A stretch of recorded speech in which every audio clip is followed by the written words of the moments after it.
बिस्मिल्लाहिर्रहमानिर्रहीम। अस्सलाम वालेकुम डियर स्टूडेंट। आज हम बी कॉम पार्ट 2 की जो एडवांस अकाउंटिंग की बुक है सुहेल अफजल और एम आर एफ चौधरी साहब की, उसका जो चैप्टर नंबर 7 है ब्रांच अकाउंट, उसकी एक्सरसाइज नंबर 9 आज हम करने जा रहे हैं। तो एक्सरसाइज नंबर 9 में कहता है कि Najam who carried on a retail business in Taxila opened a branch office at Attak on January 1st, 2017, where all sales were on credit basis। जी ये बात याद रखिएगा कि यहाँ पे तमाम सेल क्रेडिट बेस पे हो रही है। ठीक है जी, तमाम सेल जो है वो क्रेडिट पे, उधार पे है। All goods required by the branch were supplied by Texla office and were invoiced to the branch at 20% above cost।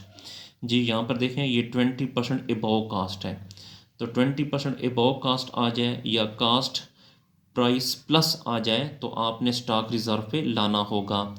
चार चीज़ें हैं, यानी चार हैं क्या, opening stock, ending stock, goods send to branch और गुड्स रिटर्न। ये चार जो अकाउंट्स हैं इनको आपने स्टॉक रिजर्व पे लाना होगा जब भी 20% अबाव कास्ट हो या कास्ट प्लस हो। तो the following transaction took place. Goods send to Attock branch purchase price, जनवरी में 10,000 की भिजवाई है। अटक में जो ब्रांच है हेड ऑफिस ने अटक में जो गुड्स भिजवाई हैं जनवरी में 10,000 की, फरवरी में 12,500 की और मार्च में 15,000 की भिजवाई हैं। डियर स्टूडेंट, यहाँ पर एक बात बताता चलूँ कि देखें ये जितनी भी हैं ये परचेज प्राइस है, यानी कास्ट प्राइस पे दी गई हैं। तो आपने क्या करना है, सबसे पहले कास्ट प्राइस को आपने, यानी परचेज प्राइस यानी कास्ट प्राइस को इनवाइस प्राइस पे लाना है। इनवाइस प्राइस पे लाने के बाद फिर आपने जो है वो स्टॉक रिजर्व पे लाना। तो ये फिर मैं जब क्वेश्चन सॉल्व करूंगा तो फिर आपको तरीका बता दूंगा। Sales and shown by the branch monthly report, जनवरी में 9,500 क्रेडिट सेल हुई है, फरवरी में 10,500 क्रेडिट सेल हुई है और मार्च में 750 क्रेडिट सेल हुई है। क्योंकि यहाँ पे इसने बताया कि तमाम सेल जो है वो क्रेडिट बेसिस पे हैं। तो ये जो क्रेडिट सेल है, मैंने आपसे कहा था कि जब भी किसी क्वेश्चन में क्रेडिट सेल हो तो आपने मेमोरेंडम डेटर अकाउंट बनाना है। तो इसलिए इस क्रेडिट सेल को मेमोरेंडम डेटर अकाउंट की डेबिट साइड पे लिखते हैं। Cash receive from debtors and remitted to Taxila, जो कैश रिसीव फ्रॉम डेटर है जनवरी में 5,000, फरवरी में 12,750 और मार्च में है 8,750। तो ये कैश रिसीव फ्रॉम डेटर है। तो जब भी कैश रिसीव फ्रॉम डेटर हो तो वो ब्रांच अकाउंट के क्रेडिट साइड पे लिखते हैं और डेटर अकाउंट के भी क्रेडिट साइड पे लिखते हैं। रिटर्न्स टू टेक्सला, यानी जो गुड्स रिटर्न है, देखें ये भी इनवाइस प्राइस है। तो जब इनवाइस प्राइस है तो इसको भी आपने स्टॉक रिजर्व पे लाना होगा। ये मैं लिख देता हूँ, इसको भी स्टॉक रिजर्व पे लाएंगे और इसको भी स्टॉक रिजर्व पे लाएंगे। इसको पहले आपने इनवाइस पे लाना है, फिर उसके बाद स्टॉक रिजर्व पे लाना है और इसको स्टॉक रिजर्व पे लाएंगे। तो नेक्स्ट पेज पे चलते हैं। उसके बाद the stock of goods held by the branch on March 31st 2017 amounting to rupees 13,350।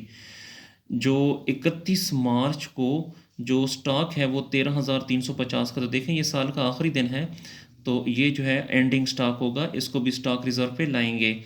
Eight invoiced price पे to the branch, record these transaction in Taxila book, show balances as on 31st March 2017 and the branch profit for 3 months ended on the date। तो dear student, अब हम इसकी solution की तरफ चलते हैं। तो ब्रांच अकाउंट बनाने जा रहे हैं जी। तो ये ब्रांच अकाउंट है, ऊपर आपने लिखना है हेड ऑफिस बुक और अटक ब्रांच अकाउंट और एज ऑन जो डेट है वो यहाँ पे आप खुद लिख लें, ठीक है। और एक्सरसाइज नंबर 9, तो क्वेश्चन में कहता है goods send to Attock branch, यानी गुड्स सेंड टू ब्रांच। तो यहाँ पे लिखें goods send to branch.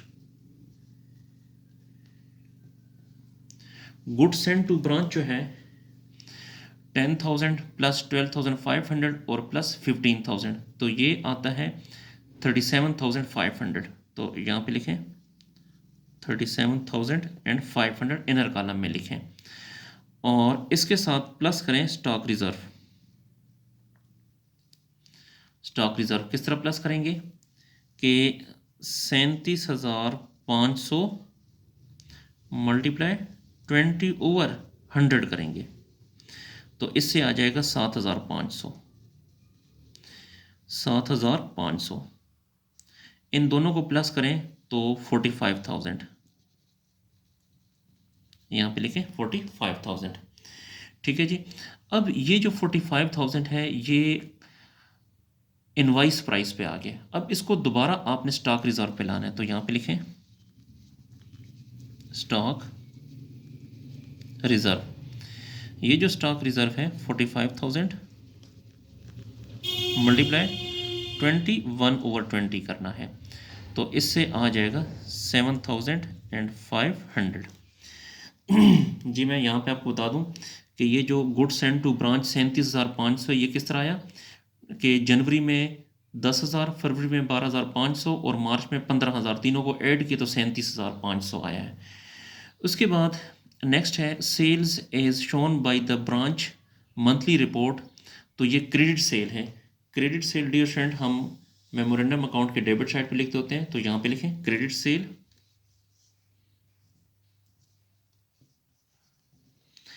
Credit sale, ये क्रेडिट सेल किस तरह आई,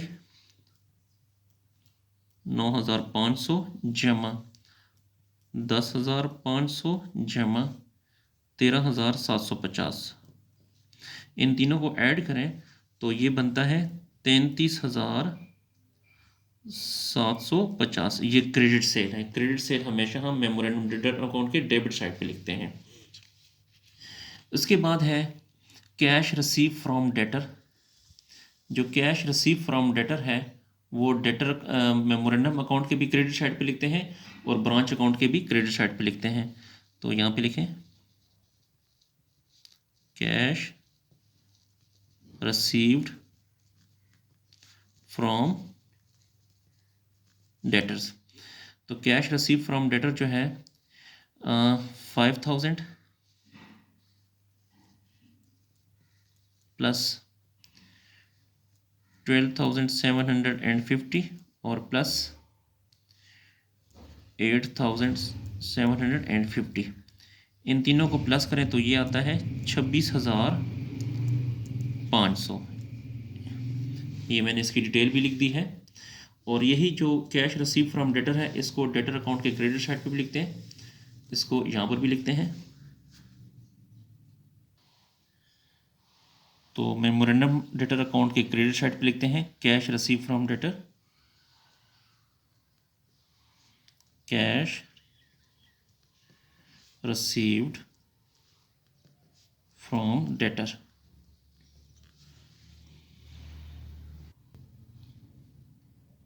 तो कैश रिसीव फ्रॉम डेटर्स है 26,500 जी। उसके बाद है return to tax law invoice, यानी गुड्स रिटर्न। गुड्स रिटर्न हमेशा हम ब्रांच अकाउंट के क्रेडिट साइड पे लिखते हैं, तो इसको भी ब्रांच अकाउंट के क्रेडिट साइड पे लिखें यहाँ पर गुड्स रिटर्न।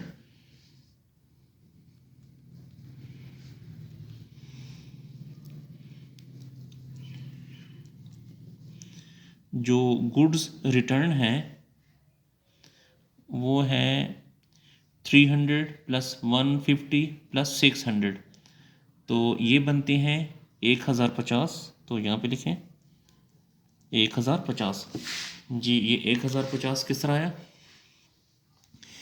कि 300 प्लस 150 प्लस 600, तो ये गुड्स रिटर्न है। और मैंने आपसे कहा था गुड्स को भी आपने स्टॉक रिजर्व पे लाना है, तो इसको भी स्टॉक रिजर्व पे लाएं। तो यहाँ पे लिखें स्टॉक रिजर्व,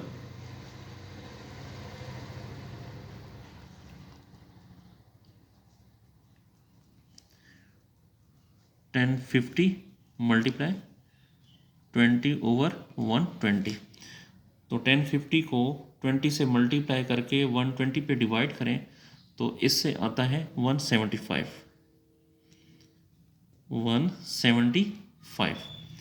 जी। उसके बाद जो एंडिंग स्टॉक है यानी क्लोजिंग स्टॉक है तो वो लिखें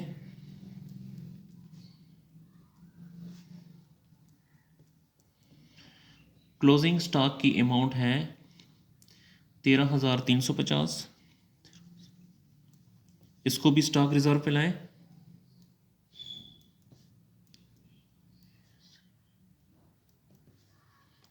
$13,350 मल्टीप्लाई 20/120, तो इससे आ जाएगा 222.5 जी। और मज़ीद अकाउंट सीखते हैं।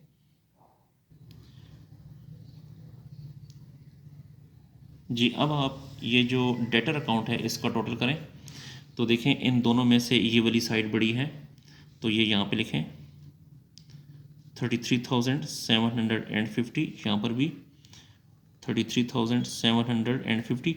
इसमें से ये वाली अमाउंट माइनस करें तो आपके पास आ जाएगा 7250, ये आपका बैलेंस है, और इसे आप कहेंगे क्लोजिंग डेटर, क्लोजिंग डेटर।